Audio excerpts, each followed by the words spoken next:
good morning, everybody, or good afternoon to some of you on the East Coast, and sometimes we get people all the way in Europe as well. So today is a big day. We are going to go over GHL. Um, it's going to be quite a shock for some of you that have never seen it before because it's very different than Apex. So I am very excited to show you guys this for the first time.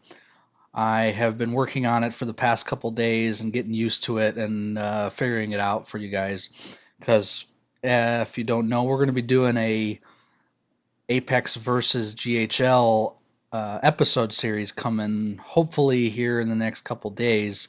I'm waiting on the GHL kit to come. So should be interesting, and I'm interested to see what you guys think in the chat. So please make sure you ask some questions, and I'm sure it's going to be confusing for most of you, as it is confusing for even me. But I think it'll be very educational, so you guys can see kind of what you can get if you do a GHL system over an Apex system. So it looks like we got most of the people that are normally in here. It's good to see everybody. And we also have Desert Reef Aquatics in here. So Maz, just make sure he behaves, otherwise we're gonna boot his ass. Today's giveaway is a Torq, Nyos Torq 2.0. It's comes with the little base station, and you can actually put whatever size you want on it. I don't use it anymore. I only used it for about a week, so it's pretty new overall. So here we go, guys. Are you ready to see GHL? Do we have any questions before we get started about anything else? Because this is going to be fast and furious, and it's going to be probably confusing. So I'm going to try my best to show you guys as much as I can about GHL, as I am also very new to it as well. So, all right. So GHL, they make a couple different processors. We're going to be showing you their top of the line Provolux 4, which is the unit that I'm going to be doing my video series on. Now, they have a number of different units out there. There's a smaller unit. There's also a mini unit that has a bigger display on it. They also have something called an outdoor unit. I haven't really got into those yet, so we're just going to go over this right now. So Nick, I don't physically have one yet. Once I have one and I'm able to feel it and mess with it a little bit more, I will be able to answer that question. So yeah, Reef Keeper, I'm going to be doing both. I actually have both of them here. Or I'm sorry, I have the Apex system, brand new Apex system here that I purchased, and I also purchased the Provolux 4 Mega system. And I'm actually going to be doing a episode series. It's probably going to be about 10 to 15 episodes on both units, so I'm going to be able to get a really good feel of how these work. So again, this is going to be kind of a down and dirty today. I'm going to show you guys programming too, so you guys can get a gist of how this thing works. I think you'll be very shocked to see how different it is than the Apex. So let's get started with kind of what they sell and their main controller unit here. So we'll start out with the real basics, like I said, to make it a little bit easier for you. So they have what's called the PAB, or the PAB right here. And if you could see it. So that's very similar to the Aquabus. It uses a Cat5 cable or an Ethernet cable, to replace the Aquabus cable. One of the biggest differences between the PAB and that of the Apex is the PAB is not powered. It is strictly a control system communication. Now, what's nice about the PAB is it could support up to 320 feet roughly. So the Aquabus, I have it at about 120, And this thing is just a regular Cat 5 that you run through the house. But again, the one big difference is it doesn't have power. So you have to power whatever you're plugging into it, which is the big difference between this guy and your standard Apex. Bob Rolander had a question, price. I looked at pricing of all their different stuff. It's really hard to get a gist of price because they sell so many different things. I did find that the GHL is more expensive overall.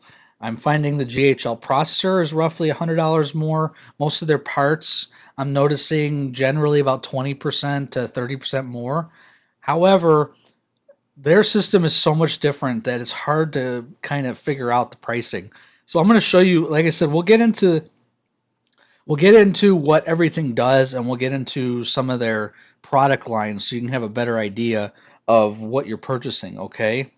So again, this is just the processor. I see there's a lot of questions about dosers and everything. We're going to go over all their products, but we're just talking about the processor right now. So if we were comparing the processor, we'd be comparing this to the Apex, okay? So the PAB is very similar to that of the Aquabus.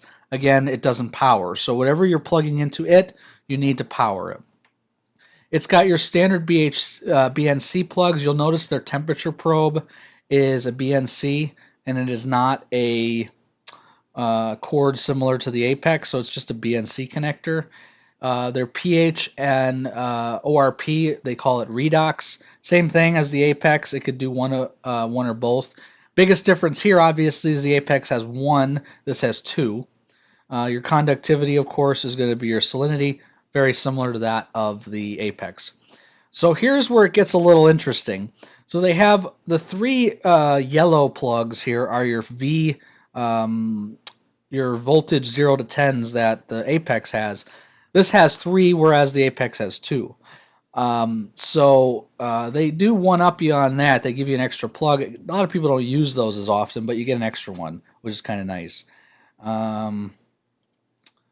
Jake had a quick question here. I'm adding a dose for all. I wanted to know if the RODI be plumbed into the sump or into the ATO and using my ATO to fill so it's a better place.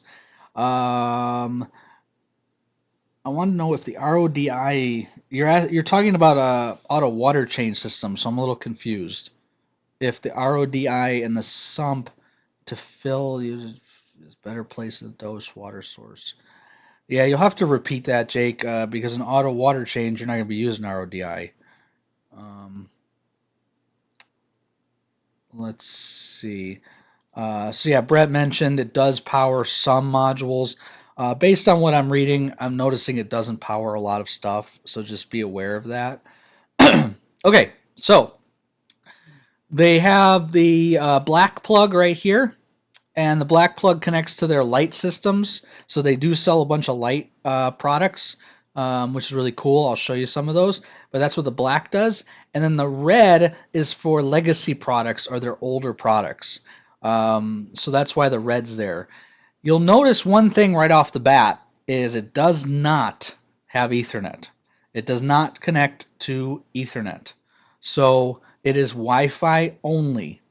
One thing that I was a little concerned with, as most of you know, is Wi-Fi is not my favorite thing. I like everything to be hardwired. Here in the business of home automation, we try to hardwire everything. So again, this is Wi-Fi only. There's no Ethernet. Neil, the cost I mentioned a little bit earlier in the stream. Generally, the GHL will be a little bit more expensive. Is what I'm noticing. Yeah, so Brian, you have 4 variable speed items. This has 6. Yes, they have their own sensors, Anthony. We're going to go over that. So that's what we're going to get into next. They have these little DIN plugs, and each one of their DIN plugs controls their sensors. Now, this is one thing that I'm going to mention. It's a little interesting to know, but each one of these plugs can support 4 of their level sensors or their leak sensors, or very similar to that of an FMM. But keep in mind, it's built into the brain. It's not built into another box that you have to mount somewhere else. This gets directly plugged into the unit. And we're going to go over different options there. But there's two of those plugs. You have the turquoise and you have the purple. Okay. The aux doesn't currently do anything. It's something for the future. Their DCF plug is going to be for a feeder, from what I'm being told, which is not released yet. And also their GHL control pad port is also not released yet. They also have a power failure monitor plug. It's identical to that of the 12 volt on the Apex. It just monitors if there's power going to it, which I'll show you what it looks like. And then, of course, you have your power connection. So one thing that's really interesting about GHL is they have these little slots here, and you can actually put expansions on here. So the GHL actually gives you little expansion cards that you can plug into it to expand the unit. Now, one of the things that I noticed right off the bat about the GHL over the Apex, which can be a pro or con, is that everything has to be plugged into the main unit. So if you have something, let's say, I don't know, 5 feet away, you can buy an expansion box, which will show you, which gives you all the same plugs basically, or you're going to have to run wires all to this one unit. Now, some people like that, and some people do not like that. I prefer to have less modules, but I also prefer to have modules in different areas, so I can just, instead of, if I have a flow meter or I have a sensor or something, it's just right there and plug it in. I have to go all the way back to the brain. So that's one thing I noticed right away. So these expansion cards, while they're a great idea, I think they're awesome, you still have to run everything to the main system. So it kind of gets really cluttered and lots of wires going into this unit. So if you're going to be using a GHL, make sure you wire everything. So the USB mark is if you want to plug it right into your computer to set it up. It's kind of a fallback if the Wi-Fi isn't working. We will show Reef Keeper. We're going to show you the software, and I think that's when we're going to lose people. So we will get to that. But I wanted to show the product line first. I have a feeling we're going to lose some people when we get to that. All right, so this is your main unit. Let me show you the front of it. It comes in white or black. The front of it's really nice and sleek. You can control basically everything from the front.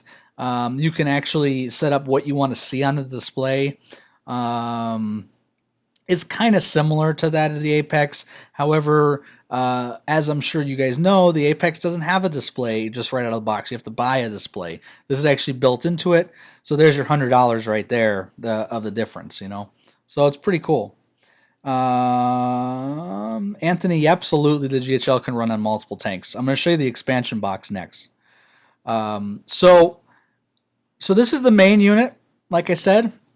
And now we're going to go on to kind of the other products that they make and kind of explain how this works. Again, they have a lot of different controllers. I'll show you some of them just so you can get a general idea of what they look like. The outdoor unit's kind of cool. It has slots in the back that you can put in. You got the mini and the light, which I didn't really go over, but it's just a smaller version. One has BNC, one doesn't. So let's go over the expansion box. So someone had mentioned how do you expand the unit. So here's how you do it. So they have, again, an expansion box, black or white, and it's basically the same thing as the controller with the exception of being a controller. So it has all of the same connections basically, and it also has 4 expansion cards. So you can actually expand it to as much as you want. So to Anthony's question, can the GHL run on multiple tanks? You'd put this guy by another tank, you'd put another one by another tank, and then you'd have all the connections right there. So it's really kind of neat in that regard. But again, you have to run everything to this one main box. So it can be, again, a pro, it can be a con. This also has to be powered. It doesn't get powered by the tab or those 2 connectors here. Again, they daisy chain similar to the Aquabus, so it's very similar to that. Brett just mentioned, again, a nice feature, but most of us are going to have these controller boxes in a cabinet. But again, it does change colors depending on what's going on. So that's your expansion box. So we'll go to the next product. which is going to be the power bars and the expansion cards. So let's go over the expansion cards first. Um, yeah, so Brian, you can definitely daisy chain the boxes. So these are really neat. This is probably my favorite part about GHL, okay? You have these expansion cards, and you can basically plug in whatever card you want depending on what you need to control. So it's really kind of neat. So here's one if you want extra 1 to 10s. Here's extra sockets for their switchable units that they sell. I don't know what the radio module does. I think that's for controlling SMS messages, which we're going to go over in a second. They have a humidity and temperature module, which is really neat. Oxygen, an extra pH probe. Here's an extra pH and redox. And if you go to their website, aquariumcomputer.com, you can see all their different expansion cards. So you can actually add. Here's if you want to add more flow sensors or level sensors. This is kind of neat. That's correct, Jim. You would have to get an entire expansion box, or you'd have to run a very long BNC. But yeah, that's how you'd have to do it, unfortunately. And they are about $350. We're going to go over pricing here in a second. I wanted to just show you how the unit kind of functions and looks. I do want to mention this also, and I think Brett's gonna he's gonna get on me about this. But here's the deal. It is Wi-Fi. It's not hardwired, okay? It does not have push notifications. Now, I've spoke to them and they said that push notifications are coming. It does not do push notifications. It does not do text messaging. It does only email. They do have something called an SMS module, which basically is a phone, from what I'm understanding. It has its own SIM card. So it actually you have to pay for an extra line of service if you want to use the SMS module. Now, there is a caveat to that. For those that don't know, you can email texts. And I can explain how to do that maybe another day, but basically, you can email a text. So it's not that it doesn't have text messaging, because it can text if you email a text message. So it's kind of interesting that they don't have that. I was kind of like, I don't know why they don't have that. But anyway, these are the expansion cards. Someone had mentioned they don't have power bars. Of course, they have power bars. So we'll go over their power bars. Again, I haven't physically seen it yet, but there are some very big differences with their power bars. There we go. So their power bars are pretty interesting. So they have 6 slots. They are very big. I've seen them in person. I don't like the size of them personally, but again, the biggest difference you'll notice right off the bat is that the power slots can be converted to European. They could be converted to any, any plug in the world, basically. So, big difference between that and the Apex, So, Lee, I don't know how long they've been around. I might have to check that out, So one of the biggest things you'll notice right off the bat is it only has 6 outlets, whereas the Apex has 8. Also, the Apex powers 3, takes 3 one links, which power 3 other things, and it also has 24-volt control. This strictly has 6 outlets. That's it. Again, I don't physically have one, but from what I've seen, these are very large. I'm excited to get the box to see how big they are, but I believe they're like this big. But we'll see when we get them. So again, they only get plugged into the PAB, which is basically the Aquabus, same thing. And they have a couple different ones. They have the D power plug. They have the PAB power plug. There's a bunch of different power plugs. But basically all the same. They're just power plugs and sockets. So let's go on to the next accessories. Gary, absolutely, you can add extra outlets. You just have to get extra power bars, Yeah, so there you go, Brett. Thank you for posting that. It's 17 inches long. And in comparison, let's see if I think I have a tape measure here. I do. All right. So that guy is yay big. Now, Brett's in the United Kingdom. So here in the United States, all the pad bars are different form factors and different looks. So we'll see when I get mine what it looks like. And again, I'll do a video on all of it, so you guys will see it. Okay, so we're going to go on to their sensors. Now, this is where I have some things that are really interesting and some things I really don't like. So, and I'm interested to see, what you guys think also. Okay, how are you going to run the GHL test? I don't understand that question. I'm sorry.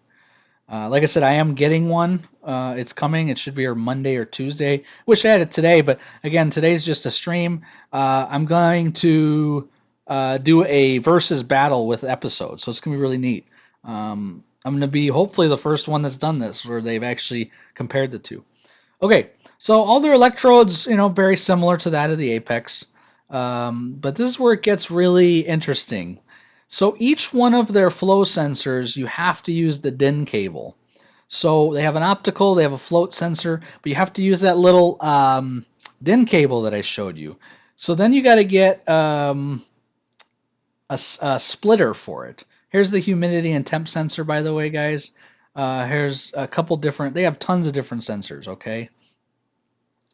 But here's the interesting thing. I'm going to go down to, I'm going to show you all this stuff, but here's the splitter cable. So you need to buy the splitter cable if you want to add multiple sensors to the plug. Now, of course, you could splice it and but who wants to splice it? Okay. Yeah, Jim had an interesting question. Yeah, they are on vacation for 2 weeks. So from my understanding, there is no support right now. It's a very interesting company for sure. Now, the gentleman that works here in the United States, that's tech support, I've been able to get a hold of him. Really nice guy. So I wouldn't worry about that, Jim, but it's really interesting. So there's your level sensor, and you need to split it, which is kind of interesting. All right, so let's go down to the flow sensors. Now, these flow sensors are much better than the Apex. I'm just going to tell you right off the bat. There's no little wheel inside that moves. They are much better. But for us in the United States, I'm sure you see an interesting thing here. They do not do gallons per hour. They only do liters per hour. Now, of course, you can go online and do a calculation quickly to figure out what it is, but for those that just want to pop it up on their phone and see what their flow is, you're going to have to get a calculator out. Okay? Brian, we are going to go over that in a second. Okay?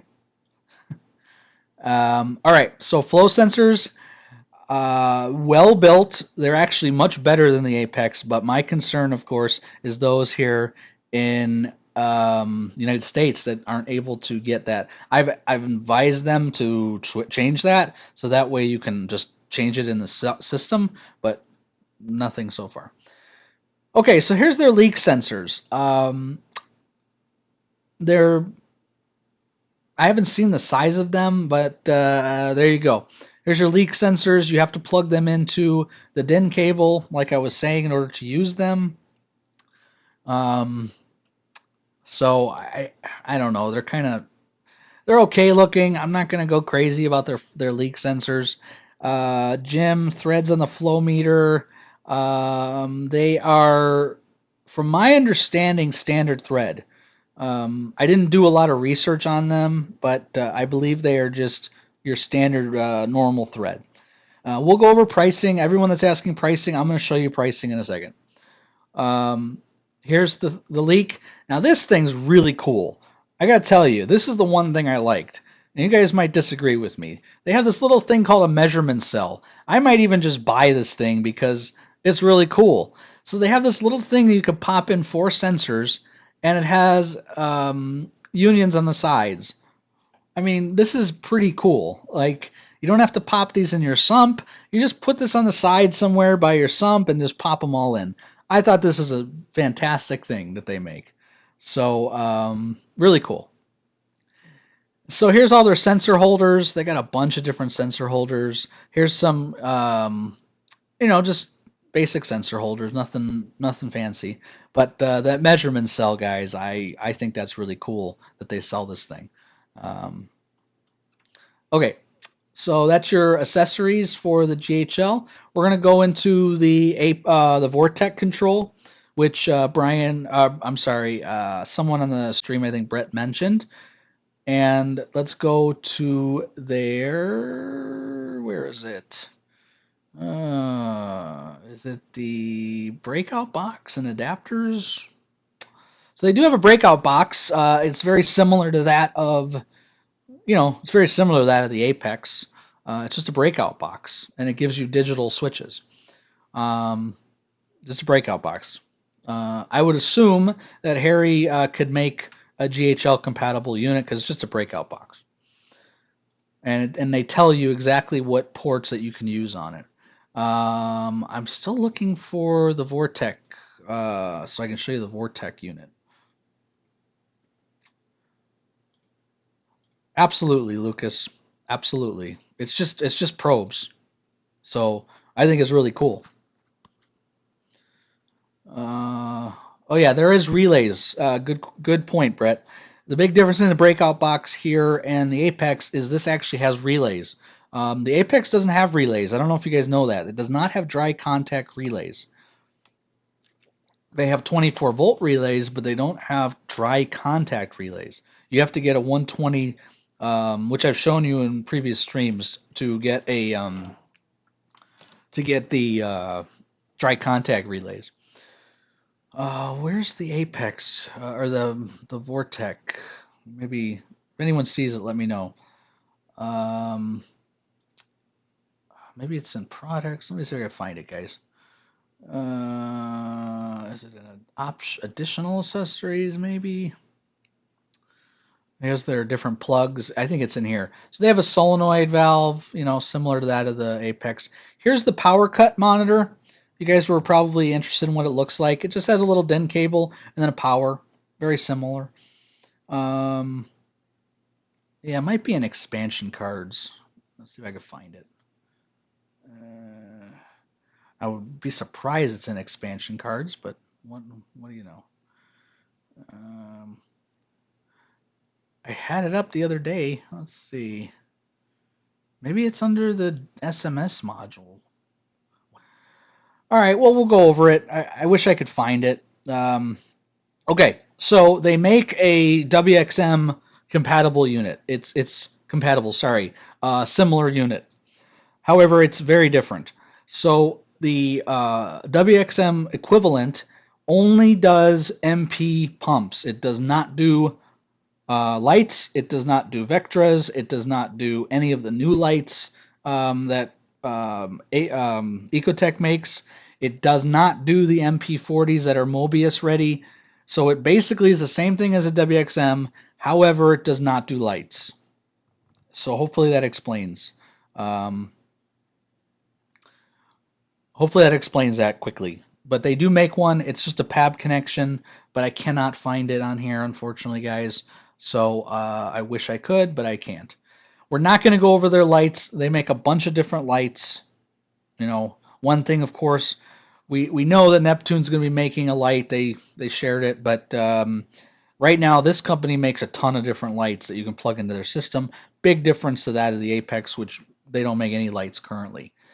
All right, now they have the dosers. Now let's go over the dosers real quick.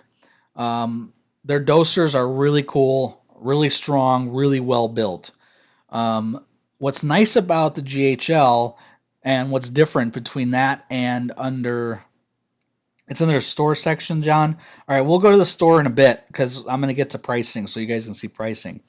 But the GHL Doser 2.1 has 4 heads, and then they have the Doser Maxi, which has 2 heads. You'll see the 2 heads are much bigger. So the Doser Maxi is more of a water change type doser, whereas the GHL 2.1 is more of a dosing additives.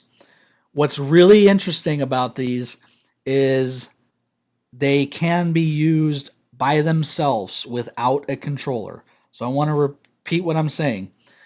Everything by GHL is standalone product. Whereas with Apex or with Neptune, you have to have an Apex to use it.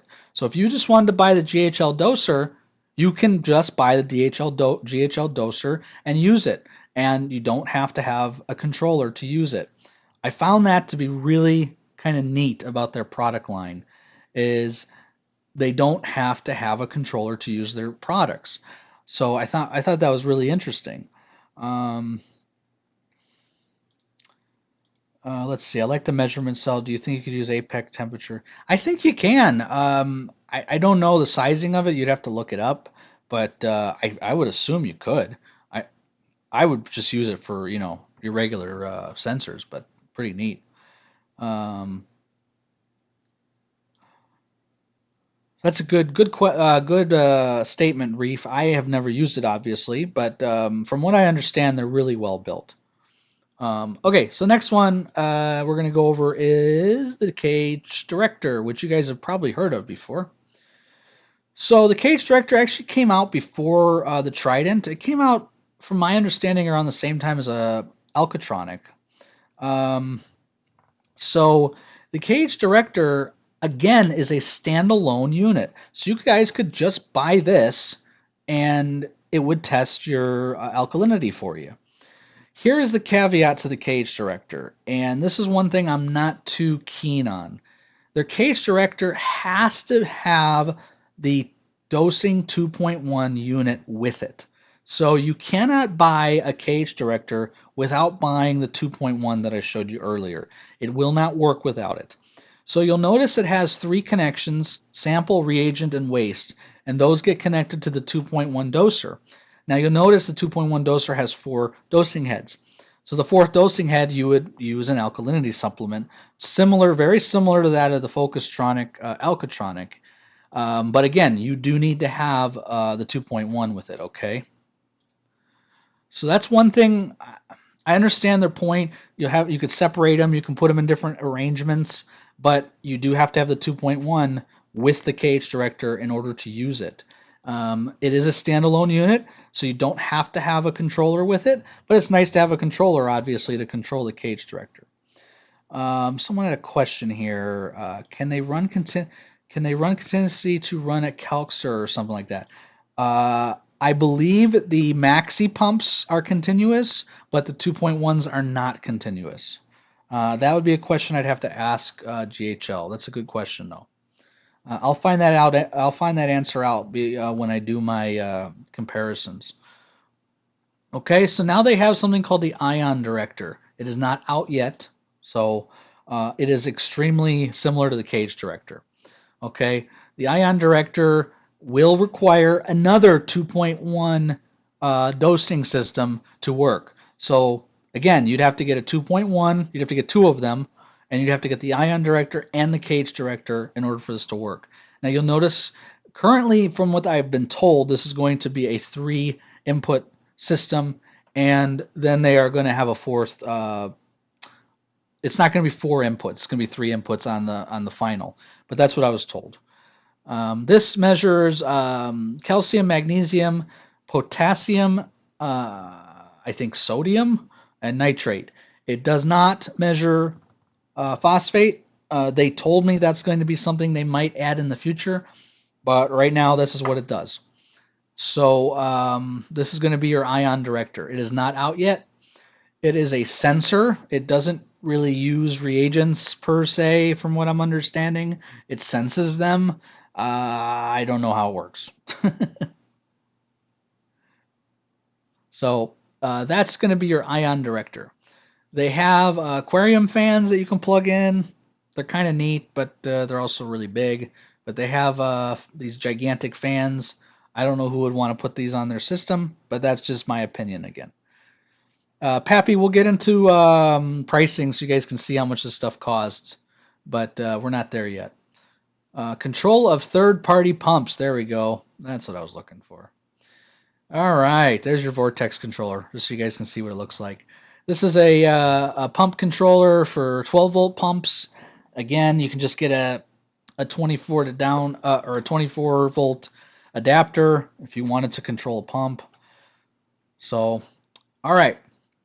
So now here's the big reveal. They are sold GHL. Yeah, John, I found it. They are sold under a number of different places. Marine Depot is where I bought my kit.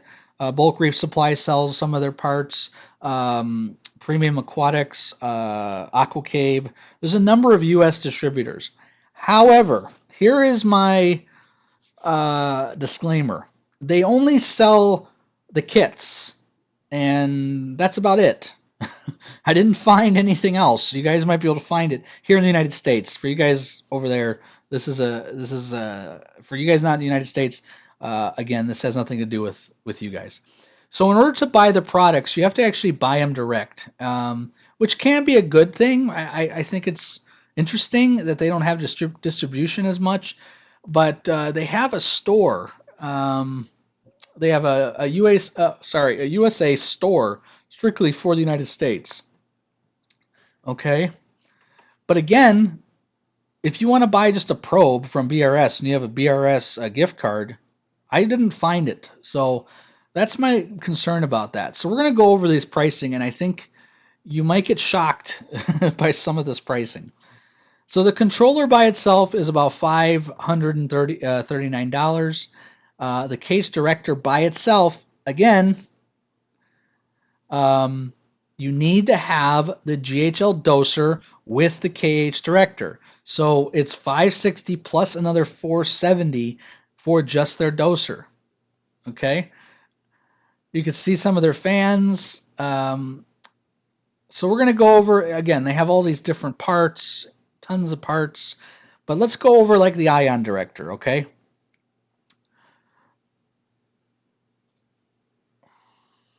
All right, so here's the kit for the ion director, okay? So the ion director requires, again, the 2.1 in order to work, okay? $900 for your ion director, okay? Just to get you guys some ideas of what it costs, okay? Now, if you wanted a KH director, again, you're going to need the set. You're going to need the set. I mean, most people aren't going to get these without.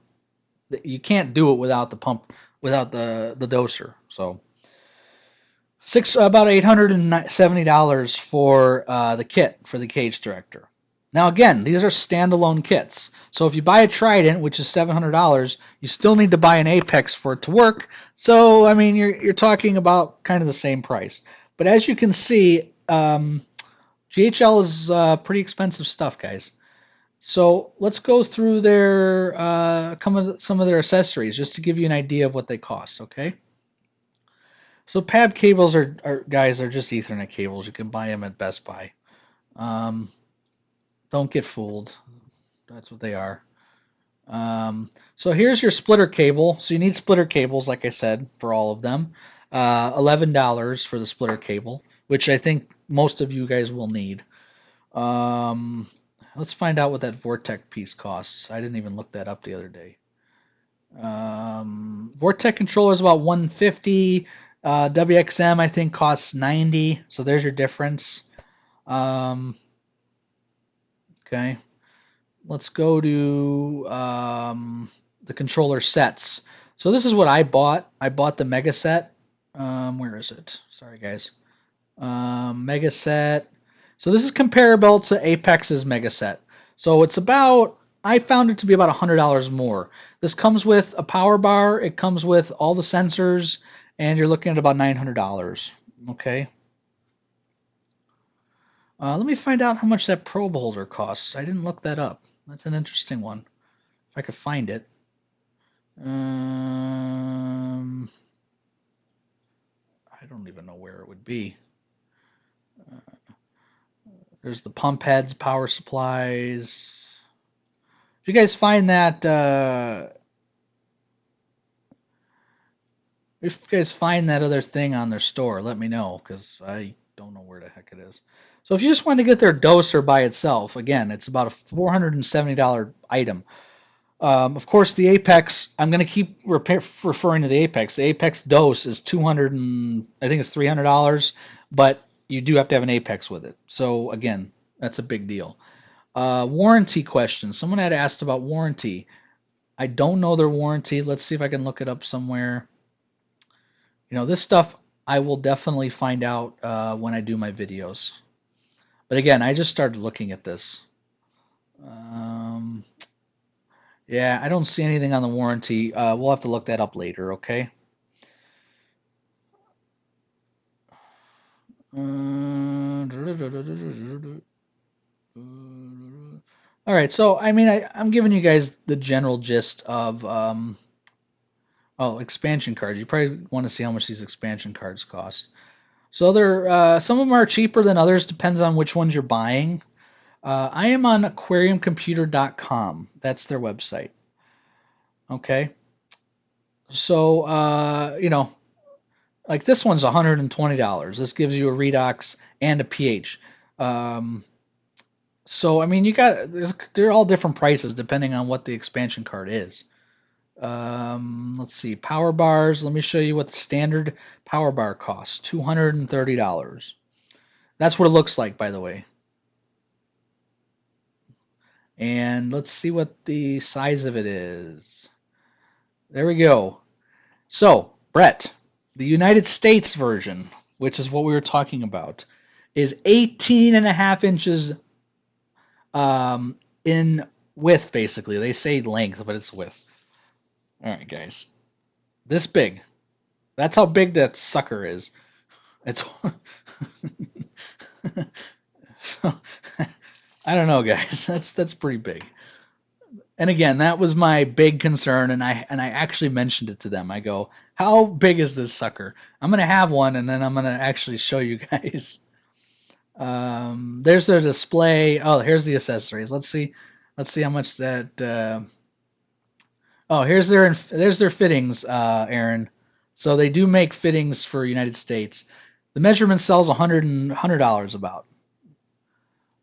So there's all their sensors and their it's all on their store if you guys want to see the pricing. All right. We're at about 45 minutes, so I want to get to the fun stuff. This is what I've been waiting to show you, and that's the programming. So hold on to your hats is all I can say. Any questions before we move on? Jim, that's correct. 18 inches for 6 outlets. It's big, boys, or women, if there's women in here. It's big. It's big. Okay, anyway. This is going to probably kill you guys. No offense to GHL, but I struggled, and I am a computer programmer. That's what I do for a living. So any questions before we go on? Okay, so this is an actual GHL that I'm connected to. Someone in the stream let me connect to their system. And you might not be able to see some of it. I'm going to try to zoom out a little bit so you can see it. But I'll show you what I can. This is their web interface, which is almost identical to that of Apex, where they use a web interface for their system. Their app looks very similar to this, by the way. So if you go up to this edit guy, you can edit what you see. You can edit. There's a bunch of stuff you can do here. You can edit how it looks. You can edit how many rows you see, what you see. I mean, I'm not going to mess with any of this, but I just want you guys to see what it looks like. And then we'll go over kind of what you're seeing. They have 4 feed modes and they have 4 maintenance modes. So what's cool about this guy is instead of there just being 4 feed modes, it gives you 4 maintenance modes also, which is kind of neat. And again, you can hide any of this stuff and you can add to any of this stuff. Pretty neat, if you ask me. But that's about where the buck stops, as they say. Because now, now it gets really interesting. All right, so this is just your basic general setup. And I don't mean to laugh, guys. I think GHL is a really good product, but once I saw this programming, and as a programmer, I was like, I know Doug Willie was in here. He was contemplating between a GHL and an Apex. And once he sees this, I think he's going to change his mind real quickly. They really need to work on this, unfortunately. All right, so here's the basic setups. You put in the time, you put in the logo illumination, just basic stuff. Philly, again, this is a guy in UK that I'm connected to. Don't worry about what you see. Just worry about how it works. So here's their illumination programming. We're not going to go over that, but this is how you program the lights. We're not going to go into that. Okay. Oh boy. All right. So this is what they call processes. I don't know why they call it processes. It should be called timers or schedule. But this is where you can configure a timer. So you can add a specific time and what time you want it to do. And then uh, you can set basically dosing. And here's the interesting part, guys. We haven't programmed anything yet. This is just a timer that we're going to set for an outlet. I don't know how to explain it other than what I just said. Okay, so again, you're not programming outlets. You're programming parts of an outlet, which is why my mind was just blown. So again, this is a timer. This is called timer 1. And then you're going to associate an outlet to a timer if you want to use that outlet. I don't know if that explained anything, but that's how it works. Okay, they have reminders, just basic reminders that'll email you. Um, Nothing big. This is where you can do your dosing pumps. Again, what you're noticing here is the program has everything in it, even if you don't have that product. So if you don't have a dosing pump, you don't have a cage director, you don't have lights, you don't have any of this stuff, it still shows up in the programming menu. Um, the funny thing also is it does not have, at least I haven't found it yet, what you have. Like it doesn't say, hey, I have this, or this is plugged in. I haven't found that yet. I'm gonna keep messing with it some more. Um, One of the other things that's really kind of interesting is it's pretty quick considering. I'm controlling someone's in the UK and it's pretty quick. All right, so they have this extras thing where you can put maintenance. This is where you set up your power cuts. Um, yeah, so enable power cut during certain points. I mean, there's so much stuff, guys. I can't tell you uh, how insane this is. Um, Here's the vortex controller. This is where you would set up your vortex controller. Yeah, Brian, I definitely say the same thing. Uh, John, I am on a Mac, so no, it is Mac compatible.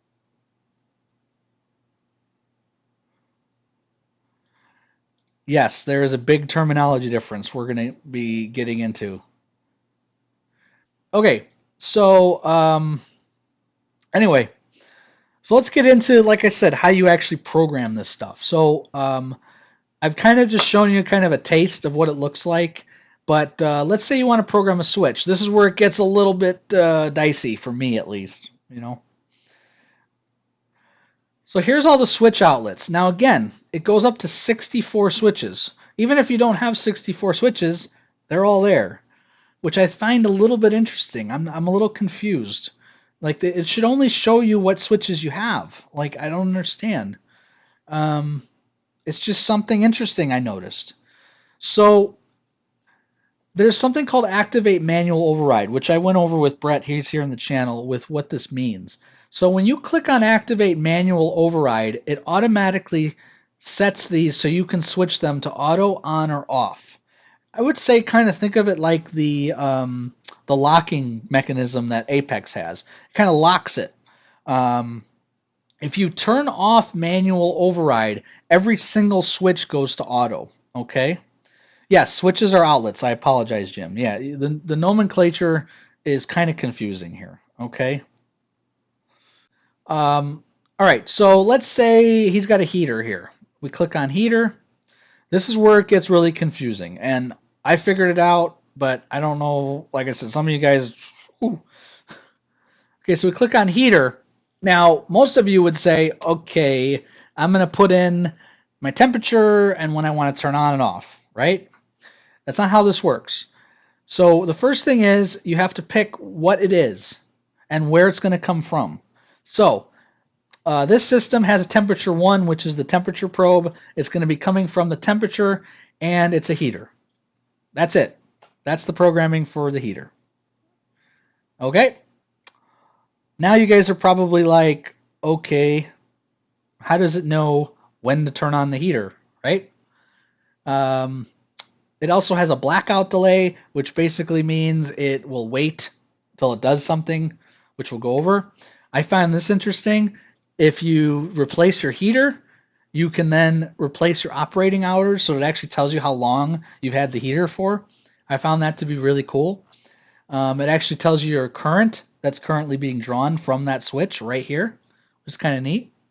But all of you are probably wondering, okay, I programmed my heater. I'm good to go, right? No. So this is how you program the heater. You got to go to your, I think it's digital input. Nope, not digital input. It is control sensors. There we go. And these are all your sensors, right? You're going to click on the temperature sensor. This is where you actually do the programming for the heater. Okay? So this is your current value. You're going to say if you want it on or off. I don't exactly know what the signal filter is. I'm going to have to ask about that. Again, this is operating hours of the probe itself, not of the switch. And you, again, if you replace a probe, you'd go in here and you'd say, hey, I replaced the probe. Now I know how long I've had the probe. I find that to be really cool. I wish Apex would do something similar to that. This is your measurement data, very similar to the data log in the Apex. So this just tells you how often you want to get data from it. Okay, this is what we're going to go over, the nominal value. This is how the control or how the programming actually works. We're in Celsius because we're looking at a system in the United Kingdom. So he wants his value of his tank to be 25 all the time. Okay, this is the high, oh, I can't say it, guys. I'm sorry. Hysteresis. It's too early for me. I can't say you guys got it. And so this is where it knows when to turn the heater on and off. It's by this value here. So he's got it set up for if it gets lower than 24.8, turn on the heater. Once it gets above 25.2, turn off the heater. Okay? So this is where the programming comes in. It knows it's a heater because we've set it as a heater. Then we go into the temperature setting and tell it where we want that value to be. Okay? Now again, there's a cooling difference. So if he had a chiller, he could put his cooling difference so that way the heater and the chiller don't come on at the same time. Okay? So that is how it works. Jim, we're going to go over that. That's where it gets really confusing. But that's kind of where it goes with how you control the heater, okay? This is really interesting. They have a heater control for the evening time. So you can actually have a difference for when it's nighttime, okay? This is where you set your alarm. So this is where you would set, hey, I want an alarm if it's 2 degrees higher or 2 degrees lower than my nominal value, okay? This is just the type of controller you're using. You can say, do you want it to turn off during a feed mode? Generally, I don't know. You don't want to turn your heater off during feed mode. But that's what it is. And there's your calibration data, which you can't edit. You have to calibrate the probe, and then it just tells you where your calibration is. I don't exactly know what dynamic nominal value is. I'm assuming that means you can change your nominal value dynamically somehow. So as I'm sure you guys just seeing this, you're like, huh? That's kind of how I was. But unfortunately, I forewarned all you guys. So all of what I just showed you is the same in all of these. They have a nominal value and they have when you want something to happen. So we'll go to and again, this is just a taste of programming. I'm not going to go through every single thing here. But if we go back to our switches, which are called switch channels, and we go to our heater, right here, you can change, what kind of device it is basically. But here is where, Jim, you were asking about how you control something based on something else. So this is where it gets like sort of nuts. You can have an always on, you can have rainy day, you can have all kinds of different things here. But that's where we go to programming logic, which is right here. See where it says programming logic? Um, yeah, so we're going to explain this now. Programming logic is another form here. All right. So, okay. One thing you'll notice right away is they don't have tasks. They don't have things that for new users, hey, push this button and it will just do it for you. I haven't found it.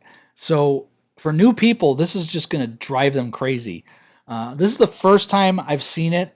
I looked at it a couple days ago and I looked at it yesterday. But I'm going to explain how the programming logic works.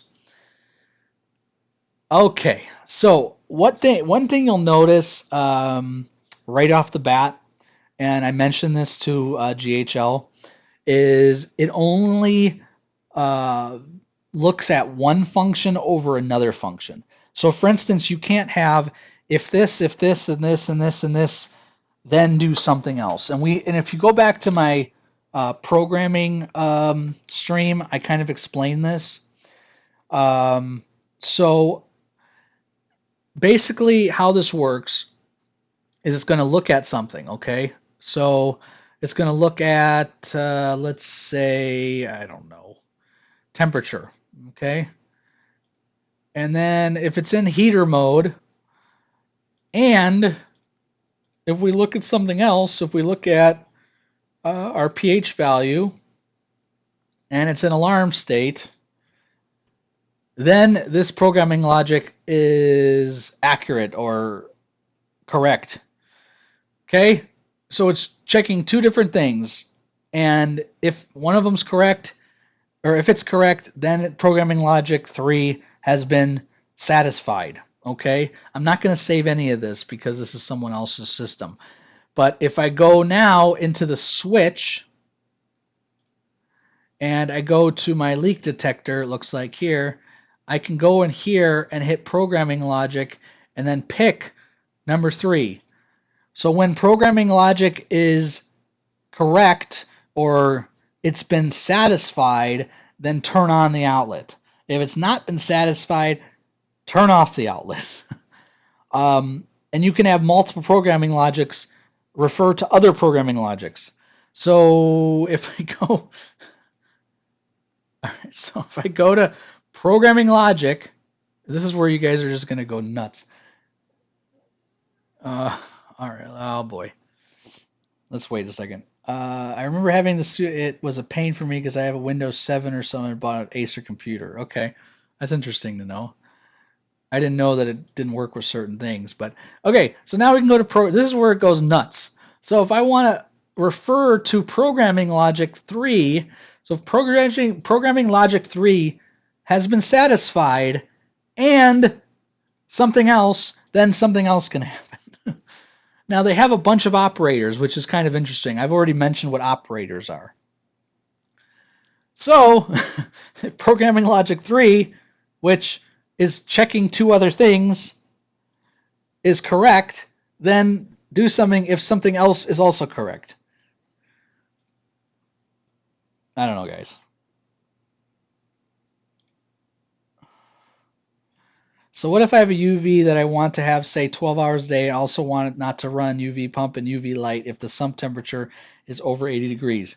You would have to use the programming logic, and you'd have to set up a special heater control for it. Jim, I'm as lost as you are, okay? Again, I've only looked at this for a day, so I'm going to give them a little bit of credit.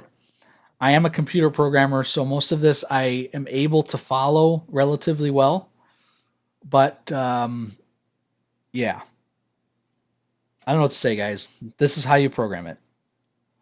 That's a good question. Can you rename it?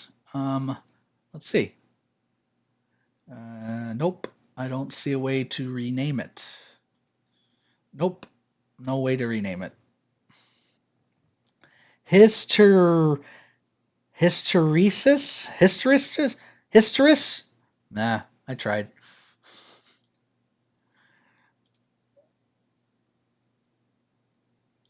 So if I don't buy this, then I won't have to worry about programming problems. Again, I'm trying to be objective, guys, but this is really difficult to program. I don't know if there's something I'm missing. I don't know if I just need more time with it. Again, I'm going to have my own unit, so I'm going to be able to really play with it and kind of see what happens when I do things. I'm not going to just release videos just willy-dilly. I'm going to actually test some stuff. But I wanted you guys to see what it looks like because some of you guys have never seen this before, and see kind of what I'm talking about. It's funny that you said that, Doug, what you just said, because we had a conversation, I think, on our Facebook group about how you didn't want to use Apex and you wanted to get GHL. I hope after watching this, you made the decision that you felt was the correct decision because for someone that doesn't know how to program, and again, I'm a computer programmer, and this is confusing for me. And Aaron on here, Desert Reef Aquatics, is also a programmer, so he can also attest to the difficulty of this. Um, if you're not a programmer, this is really difficult. And I'm trying to be objective as I can, but I don't know, guys. You guys tell me what you think, privately or whatever. But I hope you enjoyed the stream today because I wanted to just show you what it looks like, show you the different product line. I think there's a ton of great things they're doing with their products. And I'm going to go over all that in my videos, but when you get to the programming, that's where the buck stops. The buck stops short. That's when I just was like, what? I don't know about you guys, but I was like, are you kidding? How the heck do you do this? So, I mean, it's really interesting because Jim had a really basic question. Hey, I just want to do one little thing. Um, you need to be a German programmer. Again, I'm gonna figure this out from the first point of looking at it. And again, I'm looking at it from a standpoint. If you just bought it, brought it home, I want my switch to turn on with ozone. I don't know. I'd be like, how do you do that? Um, so I'm afraid, the fact that the Neptune has those tasks makes it easy for people. Hey, I want to do one thing, it just does it for you. Um, I don't know. I'm gonna really give it a good look, guys. I don't want to write it off just yet, but I did want to just show you guys, okay? All right, so we're at about an hour and a half. No, hour and 6 minutes. Today we're giving away a Nyos. Let's see how many people entered. Ooh, 27. We just got enough people to enter. So I hope you guys learned something from this. I really hope. I hope you guys figured out, what's more your liking, what you'd want in your house. If you're a computer programmer, and if you like to program, this might be perfect for you, you know? So let's see. Any other questions before I run the contest? So we're going to do some housekeeping stuff. If you are in the contest, okay, there are some rules, and I'm going to go over the rules. And I'm going to start to get really stringent about these rules because I give away some pretty expensive stuff. I'm going to be giving away a trident. When I give away a trident, I'm going to be very particular about the rules. So, a lot of you guys know the rules. A lot of you guys I've seen in here before. Some of you guys don't know the rules. So we're going to go over them before we do the winner. Okay? For this week, we needed 25 people. We have 27. Okay? That's always a rule. I always put a rule of how many people need to enter. If people don't enter enough, then we don't do the contest. You have to be a subscriber to my channel. I check that. You have to be part of our Facebook group. I check that as well. There's reasoning for that. You have to participate in the stream. So if I look through the chat and see that you entered and then you left and then never came back and then came back right at the end, you're not going to win the contest. That's just not fair to everybody else that's been sitting here waiting. Same thing. There is a timer on it, which some people mentioned. The timer is 45 minutes. You can't come in at the end of the stream and enter and then expect to win the giveaway. That's just not fair to everyone else that's been sitting here listening to my boring garbage. So I don't want people to come in last minute, enter, because I don't think it's fair. Okay? Other than that, one of the big rules is I ship and I give away free stuff here in the United States for free. You don't have to pay for anything. If you are outside of the United States, you have to pay for shipping, whatever the cost is. I don't know what the cost is. I provide that information to you, and then you have to pay for shipping, okay? If you do not wish to pay for shipping because it's going to be expensive, then you shouldn't enter the contest. Okay, it's just not fair to everybody else here. And if we do a contest and you win and then you decide not to pay for shipping, what am I supposed to do? I can't rerun the contest without the stream going. So again, just be aware. And of course, the final rule is you have to be here when I announce the winner. So that's going to be the next one. All right, here we go, guys. So today's winner is going to win a Nyos Torq 2.0 media reactor. It is used by me. It is in really good shape. I only used it for about a week. Have the box and everything for it. So today's winner is Unfiltered Reefer. Unfiltered Reefer. If you are still here, I saw you earlier and then didn't see you again. So after I announced all these rules, I don't believe Unfiltered Reefer asked a single question. But that's, again, my mods will have to tell me. I am starting to get very stringent about these rules. So Unfiltered Reefer, you have about a minute to tell me you're here. Please, thank you.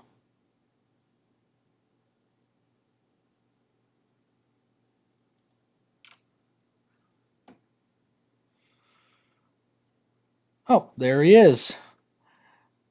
So, Unfiltered Reefer, I'm glad you are here, sir. Please tell me if you asked a question or participated, because that's part of the rules. And again, I'm starting to be very stringent on these rules because we're going to be starting to give away some really nice stuff. So, Unfiltered Reefer, were you part of our stream, sir? I'm not trying to be rude. I'm not trying to be a jerk. But for those that don't know out there, I pay for this stuff. So I think Philly, what's his name? Philly something, won an Apex EL. I had another guy named Brett win an Apex EL. These don't just come out of my butt. I pay for this stuff. So I'm not just going to be giving away stuff to people that don't participate in my streams.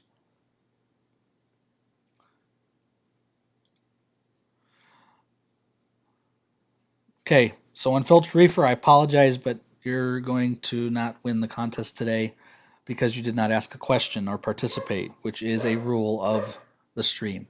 Again, I'm not trying to be a jerk. It's just not fair to everybody else. All right, we're going to pick a different winner, guys. Unfiltered Reefer, next time, come on in and just ask a question. You just have to ask one question. That's really all you got to do. That's just part of the rules, okay? Holy cow, I know this person. It's not Desert Reef Aquatics, thank God. Mr. Rogue Aquariums, you have won the Torq 2.0. I saw you earlier. I don't know if you asked a question, though. I actually know this person personally. So my mod, I think he is a mod, actually.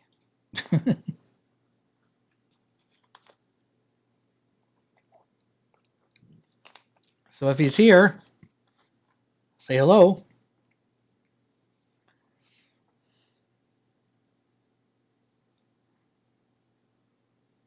Cool. Thanks, guys. I appreciate you being honest with me. Again, I'm not trying to be a jerk, guys. These are supposed to be educational and they're supposed to help you guys out. And I don't like giving free stuff to people that just don't do anything. So we'll give him a minute and we'll spin again. Funny thing is, I know him, so he's gonna be mad when he finds out he entered a contest and left. It happens sometimes, guys. You know, this is why we do these rules, so it's fair to everybody. Yeah, Brian, if you ask the question, he gets entered. That's, I call participation asking a question. It doesn't matter what the question is. However, if Desert Reef won and he asked some dumb question, he's not winning anything. So,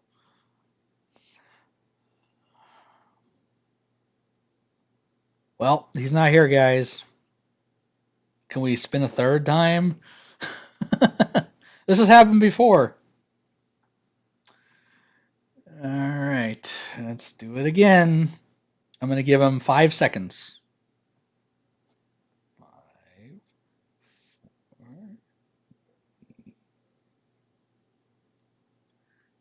Boom! No, no, no, no, no, no, no, no, no, no, no, no, no, no. uh,